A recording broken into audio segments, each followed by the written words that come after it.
वीना मुख से शादी घर साथ खरीदा मगर अंजाम कुछ और निकला। बबरक शाह का इंकिशाफ। पाकिस्तानी शोबिज इंडस्ट्री के बासलाहियत और वर्सेटाइल अदाकार बबरक शाह ने हाल ही में अपनी ज़ाती जिंदगी के एक ऐसे गोशे से पर्दा हटाया है जिसने उनके मद्दाहों को चौंका दिया। निजी टीवी के टॉक शो में गुफ्तगू करते हुए बबरक शाह ने इंकिशाफ किया कि वो और अदाकारा वीना मुख शादी के करीब पहुंच चुके थे।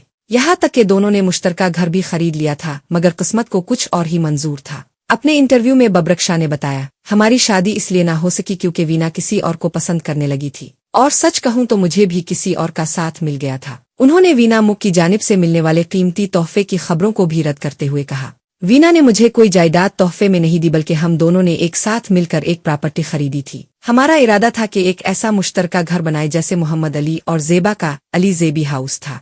बबरक शाह ने मजीद वजाहत की, घर की तामीर का आगाज भी हमने मिलकर किया, लेकिन रिश्ते में दरार आ गई और हम अलग हो गए। मैंने अगले 10 साल में अपनी सहूलत से घर मुकम्मल किया, अगरचे इसकी मलकियत आज भी कानूनी तौर पर वीना मुख के नाम पर है, मगर मैं इस घर में रह रहा हूँ।